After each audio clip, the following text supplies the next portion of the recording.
Hello there guys, welcome to Dinos Vault. Welcome to my first ride review of the KTM RC390 BS6 model. It looks absolutely stunning in this black and white attire.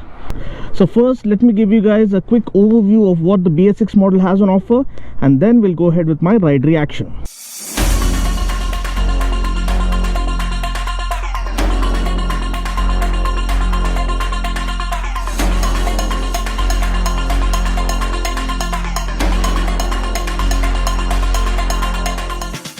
So this is the KTM RC390 BS6 model, a bike that revolutionized performance and expectation in the entry-level supersport segment. It was launched at a time when the Ninja 300 and the Yamaha R3 were locking horns for the top spot, and despite being powered by a single, this bike literally raised the bar and set new standard in terms of offering sheer unforgiving performance on the track. Over the years, the bike has been fine-tuned and the build quality improved to suit our Indian conditions. I loved the 2017 RC390, which was very refined, but the best part was the suspension tuning and the superior quality orange color 4-coil seals it got. Now with the BS6 update, the bike gets the necessary tweaks to make it comply with the stricter emission norms. The bike now puts out lesser pollution compared to the BS4 model, but have these changes robbed the bike of the stellar performance it always used to offer? Well, I'll talk about that in a moment. Now, giving you guys a quick overview, the only new thing with this BS6 model is the new black and white paint scheme. When this color shade was actually launched for the RC125, I really wish they had offered this for the RC390 as well, and that's exactly what we get now. Also, we get this extra can emanating from the header pipe, which is neatly concealed behind the engine cowl such that it doesn't spoil the visual appeal of the bike. Also, the weight is slightly up at 166.8 kgs now. Now, everything else remains more or less the same. Powering the bike is the new 373cc single-cylinder 4-stroke liquid-cooled fuel-injected BS6 compliant engine that puts out 43.5 PS of max power and 36 Nm of max torque. We get a 6-speed gearbox. We do get a slipper clutch that watches our back while doing faster downshifts and also provides for a lighter clutch pull. We also get ride-by-wire throttle for the smooth and consistent throttle response. Performing suspension duties are the chunky 43mm USD forks from WP Suspension and a rear monoshock. Talking about the brakes, again I love the massive 320mm front disc because it offers tremendous confidence and feedback. We get a 230mm disc at the back with a single piston floating caliper. We do get dual channel ABS as standard, but the ABS is not switchable, which means we cannot turn it off, and I'm afraid we don't even get the Supermoto mode where we can turn off ABS on the rear wheel. Now, tank capacity is just 9.5 liters. Now this is the only downside because you need to stop frequently to fuel up. I really wish the bike offered a larger tank for better tank range. Seat height is 820mm, which is kind of manageable for a person of my size. I am 5 feet 7 inches tall. The speedo remains the same old LCD unit. I really wish they offer a full color TFT console just like what we get with the Duke 390. The dual projector headlamps up front offer the best light spread in the segment. Talking about the tires, we get Metzeler Sportec M5 Interact tires that offer superior grip while trying sharper lean angles. The variable steel string winding tension with 5-zone distribution ensures superb straight line stability as well as superb cornering stability through the mid-lean and full lean angles. The high tension reduces compound movement and delivers maximum support. The low tension creates more flexibility to offer best grip and better energy absorption. And the higher tension ensures uniform pressure of the footprint area. It also comes with better water channeling capabilities to offer superior road grip even on wet surfaces. Then of course we have the steel trellis frame that looks gorgeous, painted in orange. And also we have the equally beautiful looking aluminium swing arm, both of which truly lend this bike class-leading handling characteristics. Okay guys, now that I've given you guys a quick overview of what the BS6 RC390 has on offer, let's go ahead with my signature style acceleration test.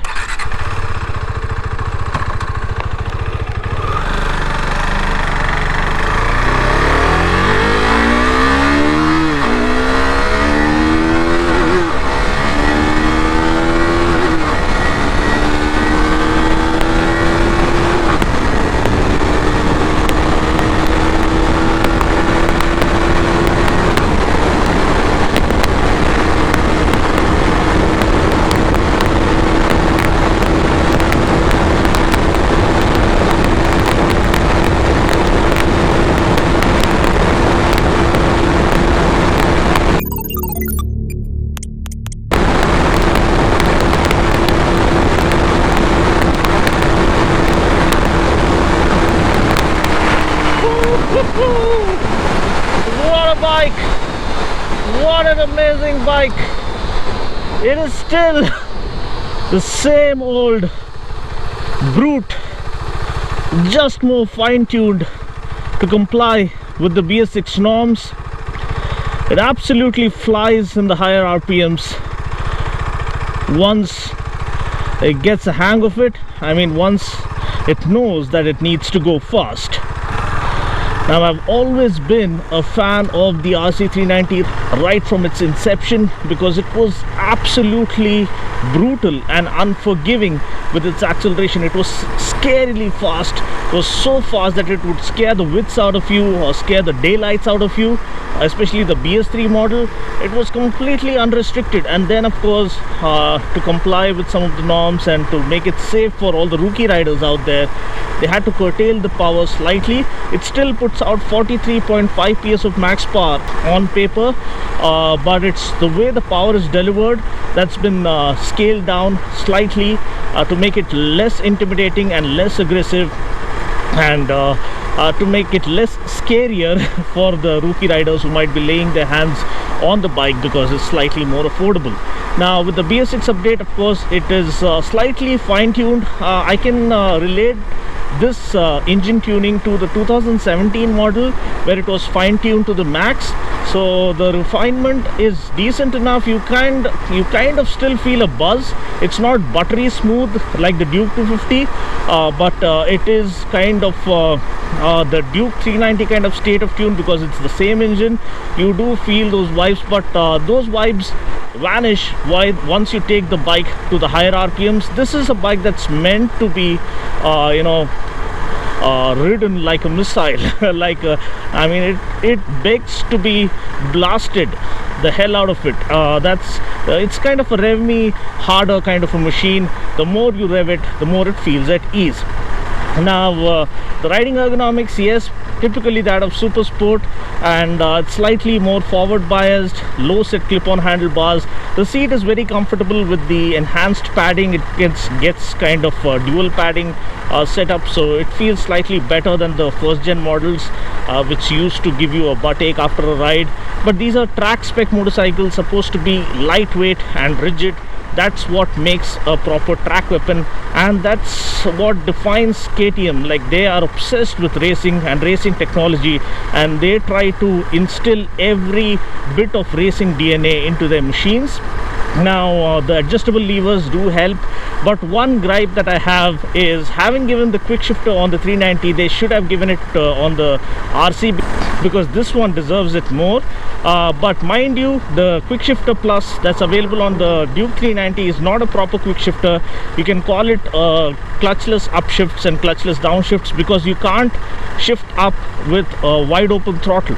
Now, it's the same unit, I believe, that we find on the Adventure 390, so it doesn't really comply or give the true meaning of a quick shifter. A quick shifter is supposed to allow you to shift quickly, so that happens when you can shift up with a wide open throttle, such that you can gain that acceleration and speed over a very short span of time. So I really wish, when they give a major overhaul for this motorcycle, I'm pretty damn sure when it gets a design overhaul next year, I am pretty damn sure they'll equip this with a proper quick shifter plus, with like something that you can use with a wide open throttle. Now, another thing that I've noticed is the rear suspension is way too softer. I feel they have done this to please the everyday average customer who's going to ride this predominantly on the city streets, and the RC390 of the yesteryears, or the first gen and second gen models, were having a stiffer suspension setup because it's a track focused bike. So they have just, I mean, the 17 model was bang on the money. The formula was bang on. It's not too stiff a setup, and it was not too soft. But the rear suspension on this BS6 model feels a little too soft, but I feel you can adjust it and make it slightly more rigid as per your personal preference. You can check that with the technical team or the service guys in your respective city. But the front suspension is very good. It inspires great amount of confidence even while doing speeds of around 167 or close to 170 kilometers per hour. So that's saying something. And apart from that, instrument cluster, I really wish, it's about time that it gets a color TFT. But the best part is the way this bike accelerates.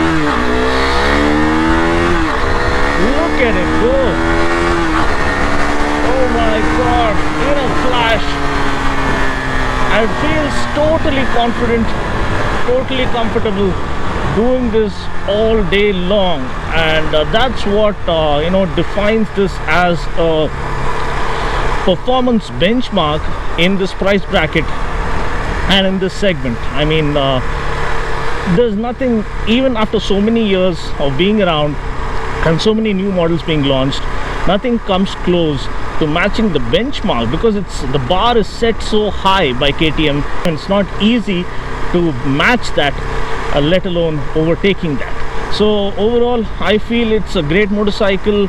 It still it gets this new livery which looks absolutely stunning. The bells and whistles and the equipment is top notch. We get 43mm upside down forks which lend the bike superb front end feel and great stability, and the chassis is brilliant. The swing arm, aluminum swing arm, along with the chassis, offer superb handling characteristics. I mean, you can play around with this all day long and still not feel tired. The handlebar is slightly wider on the 390, so that gives you more stability at higher speeds and more confidence, even while cruising on the highways. So that's a good thing. The visor is slightly on the shorter side, but I'm pretty damn sure with the future upgrades we'll get a slightly taller visor to be practically useful. So now I guess it's time for my signature style braking test. Let's take the bike up to 60 kilometers per hour and slam on the brakes. Whoa! Yes, the front 320mm front disc really makes a whole lot of difference and gives you a lot of bite, and gives immense stopping power to this unforgiving beast, which is absolutely ruthless when it comes to the acceleration. The tires, talking about the tires, we get Metzeller's, and they really do a good job in offering supreme road grip. So overall, this remains the performance benchmark in this price bracket. Yes, the price has increased, so the value proposition, which was stellar and kind of going through the roof earlier, has come down slightly because of the price increments. I mean, the constant price increments that this bike gets.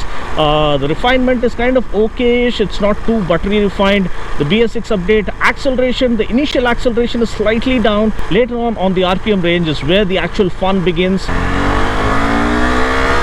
Yeah, look at it go. Literally leaps ahead. It still has that character, that sprightly character, that brutal character of absolutely annihilating the entire competition on any given day on a racetrack. Let me quickly stop by and end this video by giving you guys the exhaust note. One more thing is the side stand is tucked away behind the rider foot peg, so it's not all that easy to reach.